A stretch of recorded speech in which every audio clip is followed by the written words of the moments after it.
We are just days away now from the 20th anniversary of the 9/11 terror attacks, a day that will forever be ingrained into the minds of millions who watched it all unfold on live TV. This week, leading up to the day, we're taking a look back with some Michiganders who feel the loss every year. We leave you with April Morton's story as she shares the tale of one man who worked in the World Trade Center, whose loss never gets any easier. Have a good night, everyone. We'll see you tomorrow. If you're old enough to remember the tragic events of 9/11, chances are you can recall exactly where you were when you heard of the first plane attack. For Brian Cuffman of Grosse, Pointe, he remembers vividly. My son's first day of school, and I promised him that I would take him, and so I was there. Living in New Jersey at the time, Kaufman says although he had important work obligations, seeing his son off to kindergarten that day took priority, a decision that would ultimately save his life. 7:30 in the morning, I'd have been at my desk.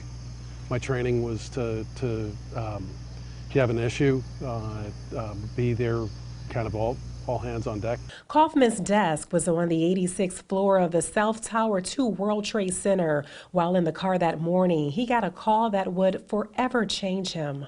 There were so many people who were so relieved that I wasn't there, and I didn't understand. They said, "You better go home and turn on the television."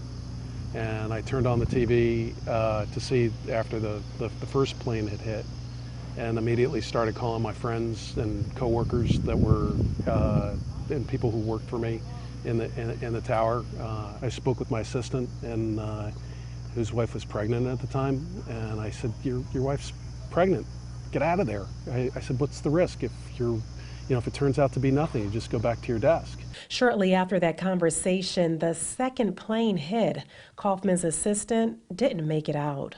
I smashed the phone on the ground, and I swore to my wife, I said, "I'm never going back there again." That day, Kaufman lost 106 friends.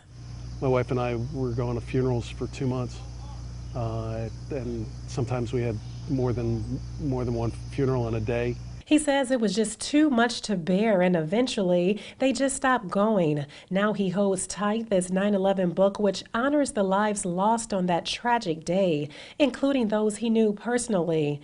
The book's so sacred to him, he didn't want the faces and names revealed on camera, but says he'll always have them in his heart. Kaufman says after this experience, he's completely re-engineered his life. Every day. Every single day. And takes nothing, especially walks in the garden with his wife, for granted. This is nice.